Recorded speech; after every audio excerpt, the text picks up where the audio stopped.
Hello, everyone. Welcome to the History Media Podcast. I'm your host, Freddy Beltran, and this is my co-host. I'm Precious Bautista. And I gotta, and we're gonna be talking about James Bond's in the entire 26 movies. And I got a question for you. Um, what James Bond did you start with? What's your favorite movie, and what's your favorite actor? Hmm. I was born in 2001, which I think was towards the end of the Pierce Brosnan era, which is my first movie. It was Die Another Day, I think, with Halle Berry. Not Mhm. my favorite though. My favorite actor and my favorite movie are like the same. It's Daniel Craig, and it's Casino Royale, which is his first one. What about you? I was born in 1999, so I would I would also have to say Pierce Brosnan and Die Another Day. But again, my favorite actor has to be Daniel Craig, and my favorite movie has to be Casino Royale for the gambling scene and the Oh, first book accurate uh martini drink. okay, fair enough. Copying me, but Yeah. whatever. Uh, I guess we can get it started then with the first three Bonds. The very first movie is Doctor No, which came out in 1962. It's, you know, starring Sean Connery, which is the first James Bond and arguably considered by many to still be the best, which I think is crazy. That just shows like how great he was as the character. His run lasted from 1962 all the way to 1983, technically. Um, but did you even know that he wasn't even supposed to be James Bond? He wasn't the first choice at all. No, I didn't know who was supposed to be the first choice. It was actually the author of James Bond, Ian Fleming. He wanted George Lazenby, who would actually end up being the second James Bond. He thought that Connery was too unrefined and like an overgrown stuntman, but Fleming's girlfriend was the one to tell him no, like Connery is the one. So that finally led to the release of Dr. No in 1962. It's the first film in Eon Productions based on the novel by the same name from Fleming. It's about Bond traveling to Jamaica to investigate the disappearance of another British agent. It introduces a lot of the series staples with the opening gun barrel sequence, John Barry's iconic theme, exotic locales, and the way that Bond says his name and drink of choice. It's all in this movie. It started with just a $1 million budget and was a financial success when it came out, bringing back $60 million in the box office. It got mixed reviews upon its release, surprisingly, but over time it garnered a lot of support and it's considered the best introduction and one of the best films of all time, and it's the first one. um, so that leads me to the next movie, From Russia with Love, and we all know that the first three Bond movies for Sean Connery's run are like amazing, top tier, and I'd love to talk about it more, but what I really want to get into is Sean Connery's like piece de resistance almost, which is Goldfinger. Came out in 1964. It was actually supposed to be on Her Majesty's Secret Service next, but it was canceled. Like, did you know that? No, I didn't know that. I know that's crazy. Like, and On Her Majesty's Secret Service isn't even in Connery's thing. It's George Lazenby, which was next. But the reason why they didn't film On Her Majesty's Secret Service with Sean Connery is because they thought that it was too hot in Switzerland in the time and they needed snow for this movie. So Goldfinger was released and they replaced the director, Terrence Young, to Guy Hamilton because of the pay dispute that Terrence Young had. It's the first film not really focused on Spectre, and it has Bond investigating some gold smuggling and finds out some plans that the villain is trying to contaminate the United States Fort Knox depository. Um, yeah, it's also the movie that I debuts the iconic Aston Martin, which is a DB5. You said. Yep, it's the DB5, and it's constantly been reused in a lot of Bond films, especially the most recent ones with Daniel Craig. It's just an iconic car that's stuck around. Yeah, like I'm not familiar with cars at all, so Freddy was the one that told me all this information. But it also includes this pre-credit sequence that's totally underrelated to the movie, iconic to Bond films, and really establishes the humor that would be in a lot of Bond movies throughout, that whole tongue-in-cheek thing. It came with a $3 million budget, which is the combination of the first two movies combined, and came back with about $125 million at the box office. Critical praise, financial success, and was the first Bond movie to ever win an Academy Award, just for best sound editing, but still like pretty renowned nonetheless. The next movie we have up is Thunderball. Came out in 1965. It brings back Terrence Young as the director. It took a long time for this movie to be released, actually, because it came out in 1961, but there was like this whole legal dispute that happened with it, with the original author and like some other people saying that he stole the story. It had a $9 million budget, which is pretty huge after Goldfinger jumped from 3 million to 9 million, and it exceeded every one of its predecessors in terms of how much it got back with 141.2 million, but it also overachieved with the next 5 Bond movies after that, which I think is pretty crazy. Um, Yeah. it's the first Bond movie to shoot in widescreen Panavision and has a running time for 2 hours, had pretty mixed reviews, still won an Academy Award for Best Visual Effects. And the final movie in Sean Connery's run is You Only Live Twice, which came out in 1967. It has director Lewis Gilbert, and the person who wrote the screenplay is Ronald Dahl. Like, do you know who Ronald Dahl is? I was kind of surprised when I was Yeah. researching it. I'm not familiar with Ronald Dahl. Yeah, he's a children's book author who wrote like Charlie and the Chocolate Factory, Matilda, like all the stuff that you used to read as a kid. So you wouldn't really expect him to, write a Bond movie. Yeah. Nothing really notable happened. It's a good movie. It was pretty well received, did well in the box office, but it's only important just because Sean Connery announced that this would be his last movie while they were filming in Japan, and that he would retire for the role as James Bond for the first time, actually, which leads me to want to ask you and talk to you about something. Do you think that we should go by actor in terms of how we're going to talk about this franchise, or should we go by chronological release of the movies? Because Sean Connery does come back. Yeah. I think we should go by chronological order. Start from the very beginning and end with every movie, lined up in a nice little package. Okay, for sure. Yeah. So if we're going by chronological order, then Sean Connery will get back to later. Up next is On Her Majesty's Secret Service, which came out in 1969. They replaced Sean Connery with George Lazenby, who is an Australian model who had no acting experience and also features the directorial debut by Peter R. Hunt. So you would think, like, just based on that alone, no acting experience, directorial debut, it would be like a hot mess. It's just about Bond facing like an iconic villain who's planning to hold the whole world ransom by threat. And it's considered to be the most accurate adaptation of all of Fleming's novels in terms of like book to movie. And it has the first and only time that James Bond has ever married like the girl in the movie. It also includes another iconic car. You mentioned this to me too, Freddie. It's the DBS, I believe. Yes. Yeah, that's the And one right there. yeah, and in later Bond films, it gets a revision. But this is an iconic car nonetheless. That constantly is reused again. So another really cool looking Yeah, car.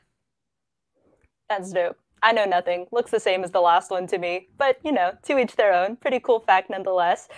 It is here though that George Lazenby announced that this would be his first and only Bond film. It's actually, he admits years later in a documentary, it's because his agent told him not to do it anymore. He was on a 6 movie contract, and his agent told him, "Don't do it. Like, James Bond is not going to be successful during the hippie culture era. You should focus on Western movies." But after he like declined being Bond again, they blacklisted him from Hollywood, which sucks. Interesting. Just got a Yeah. bad deal. I know, right? And because of this, Diamonds Are Forever is released in 1971, and they begged Sean Connery to come back. They paid him $1.25 million to come back to the role. It's his final James Bond movie under Eon Productions, and we'll get back to that later. And it brings back Guy Hamilton as the director. And if you guys don't recall, Guy Hamilton was the same director as Goldfinger. And basically, with this movie, they were just trying to recreate the success that Goldfinger had. It has the same like premise almost with the whole smuggling, something rich, diamonds, gold, it's the same. They really wanted to bring that back. And even though it was positively received when it came back, did well in the box office, got nominated for an Academy Award years later when people reflect on it, they're not really feeling the movie as much anymore. And so the next movie, Live and Let Die, comes out in 1973. They decide to replace Sean Connery, or Sean Connery declines to come back again with Roger Moore. They keep Guy Hamilton as the director. And what's interesting about Live and Let Die is that it's released during the blaxploitation era. So it has a Hmm. lot of like racist and like sort of stereotypical undertones, especially including Black people. But what is interesting about it is that it introduces the first ever Black Bond girl in it. The film is still pretty generally received well, and I think it's interesting. I can't really feel this movie just because of its sort of like racist undertones, but people thought it was a good first movie for Moore, even though he wasn't the same as Connery. But his next movie, The Man with the Golden Gun, came out in 1974, almost killed the franchise completely. Like it did awfully, like critically, and it did okay in the box office, but just because it got torn up to shreds by critics and audiences, they weren't sure what was going to happen with the future of James Bond franchise until 4 years later, after a 4 year hiatus, The Spy Who Loved Me came back in 1977, and it basically saved the whole franchise. Have you seen The Spy Who Loved Me? It's considered to be Moore's like best film. No, it's been kind of tough for me to watch the old Bond films. I'm getting to them, but I couldn't watch every single one of those Yeah, movies. I've been trying to at least do research on the early ones that I've been assigned to do. So I did watch it, and it is my favorite Moore film also. It brings in director Lewis Gilbert, and it's the 10th Bond movie, critically praised, financial success. People really thought that Moore came into his own in this one. It even got 3 Oscar nominations, which is really, really good. And I'm not sure. You mentioned this to me also. You said that Elon Musk bought the car. Was it also an Aston Martin? He bought it for $1 million, Uh, you said?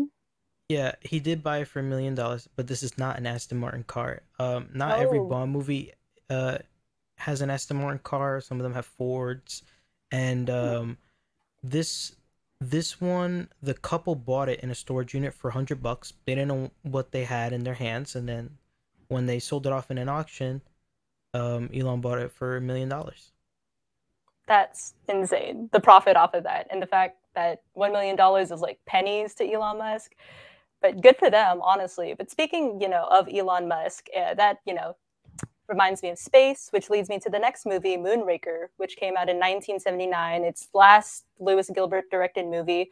It's about Bond like traveling to a bunch of places, and it eventually leads him to like outer space. And it's considered a spy-fi film, which I think is really interesting because I had never heard of that before.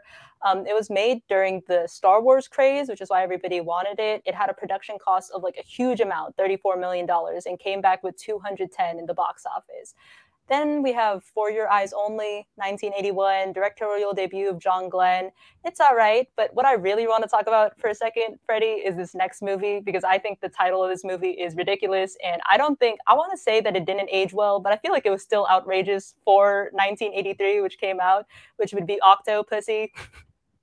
it, it sounds like a weird hentai, to be honest. Like that, maybe that's just me. There's the poster right there. It came out 4 months before Sean Connery's Never Say Never Again, and they had to like convince Moore to come back because by then he only was on a 3 movie contract and he would just agree to go on more movies. But because Sean Connery was coming back with a non-Eon Productions affiliated Bond movie, they wanted to keep him to try and compete with that. And he ended up signing up for one more movie after that, which was A View to Kill in 1985. Director John Glenn again. It's his last Bond movie. And it didn't do well, unfortunately, for him. People criticized his really old age because he was 57 at the time, which was older than Sean Connery when he was doing his last Bond movie. And they thought that it really reflected in his performance. It still did well in the box office, but Moore just ultimately decided he didn't want to come back as the role and he was just going to let it go. And I think that even the production team wanted that for him too. So that wraps it up for the first 3 Bonds. Is there anything you wanted to say? With Roger Moore, it kind of reminded me of the Netflix movie The Irishman, bringing back old actors, very old actors, and trying to make them seem like they are younger than what they actually are. I mean, when in the movie Robert De Niro, Joe Pesci, they had to basically act like younger versions of themselves, but they're old people, so they walk like old people, and they Right. and they act like old people. You can't really change that. It comes with the age. So that that's what the Roger Moore movie reminded me of. That's crazy. 57 is not even that old. So I don't even know. People are just tripping, honestly. Yeah, but I mean, 57 for a spy. That's really old. Okay, fair enough. But they did decide to bring in a younger actor, after Moore, Yeah. obviously, right? Right, Freddie? Yeah. So basically, they brought in Timothy Dalton. Uh, and this movie is called The Living Daylights. It was released in 1987, and it was directed by John Glenn again. Um, it had a it was his first movie, but Timothy Dalton was asked to do previous movies beforehand, but he Oh, felt like he was too young, or a lot of the movies that they did ask him on, there was no script, so he didn't want to take a movie with no script, so he kind of declined off of that as well. And this one's pretty interesting. This is the last movie to be composed by John Barry, the iconic oh, guy who did most of the Bond soundtrack. right. And this movie's about Bond helping a KGB officer, George Kovsky, defect during a symphony performance. During his debriefing, Kovsky reveals that a policy of assassinating defectors has been instated by a new KGB head, Leonid Pushkin. But as Bond explores his threat, a counterplot surfaces involving shady American arms deals and a pair of Russian assassins, Nekros and Karla Milovi. And I think that movie was pretty good. I watched it, and I had a lot of fun with it. And I think the comedy was really well done. The next movie is License to Kill, which unfortunately was also Timothy Dalton's last film. The Oh, problem with the movie was because they had got into a legal battle, and Timothy Dalton was supposed to do three movies, and they did film a third movie, but because of the legal issue, they never released it, which caused them to retire in 1994, which was the end of his contract. The movie itself had a budget of 32 million, and it made back in 156 million, and it was generally positive reviews, and the critics couldn't really fall in love with the darker tone of this Bond movie. And the movie's about, after capturing a drug lord, Felix Leiter is left for dead and his wife is murdered. Bond sets off to hunt for Sanchez, but not everyone's happy. The M16 does not feel that Sanchez is their problem and strips Bond of his license to kill. Hence the movie. hmm. Bond is more dangerous than ever, and he gains the help of one of Leader's friends known as Pam Bouvier, and sneaks his way into the drug factory which Sanchez owns. And now the next Bond that comes into play is Pierce Brosnan. He was supposed to actually be the actor for both of these movies, License to Kill and and The Living Daylights. He was supposed to be the original actor, but they actually brought in Timothy Dalton because at the time that they were going to film these movies, Pierce Brosnan was in an NBC show. It got Which canceled. show? Um, I'm not sure, but it got Ah, canceled, hmm. and during that time, um, it was up in the air whether the NBC show would come back and ruin the filming for the Braun movie. But they were like, "Oh, let's make it so where he could do both." And then they came into a dispute and just said, "Look, you're either gonna be a Bond or you're gonna be a part of this NBC show." He chose the NBC show, and then he came back much later with Goldeneye, which was released in 1995, and it was directed by Mark Campbell, and it was composed by Eric Serna. This was the first movie to not have any use of the Ian Fleming novels, but Goldeneye, the title itself, was the nickname for Ian Fleming's beach house in Jamaica between 1952 and 1964, where he wrote almost every Bond novel and short story. Interesting. And another interesting little fact: Pierce Brosnan hurt his hand before the start of this movie Of course. in his house in Malibu. So his hands were doubled by his son, who was 22 years old. Yeah. Wow. So he was the third assistant trainee on the second unit, and it basically required him to pull a handbrake on the Aston Martin DB5, flipping open the glove compartment to reveal a bottle of chilled champagne, and using a laser in the opening bungee jump scene, and cutting through the floor of the train with the laser in his wristwatch. Oh my And god. this movie's about years after a friend and fellow double zero agent is killed on a joint mission. A secret space-based weapons program known as GoldenEye is stolen. James Bond is set out to stop a Russian crime syndicate from using this weapon. And the next Pierce Brosnan film is Tomorrow Never Dies, which was released in 1997, and it was directed by Bruce Fernstein and composed by David Arnold, which you will hear a lot. He does come back for a lot of the soundtrack. The budget was 110 million, and it made 333 million in the box office, becoming the fourth highest grossing film of 1997 and earning a Golden Globe nominee despite all the mixed reviews that it was getting. And it was the first James Bond film after the death of the producer, Albert R. Broccoli, and it does pay tribute to him at the end of the credits. And That's Anthony sweet. Hopkins was supposed to be a part of this movie, but quit 3 days after the screenplay because there was no script. And Anthony Hopkins then joined the Mask of Zorro, which was directed by Bomb alumni Mark Campbell instead. And Hmm. interesting little trivia: 15 BMW 750Ss were destroyed in this movie. Imagine how much money they had to spend just on getting BMWs. And Yeah, I don't know. I don't know cars, but I want a yeah, BMW. yeah. And the next James Bond movie is The World Is Not Enough, released in 1999, directed by Michael Apt and composed by David Arnold again. It had 135 million as the budget, and it made back 368 million. It received mixed reviews, with the plot itself and Dennis Richards' casting being frequently criticized. So, not everybody is a fan of this movie. And the next Yeah. movie, which is the last Pierce Brosnan movie, is Die Another Day, which it was released in 2002, and it was the second James Bond movie to ever have a black um, Bond girl.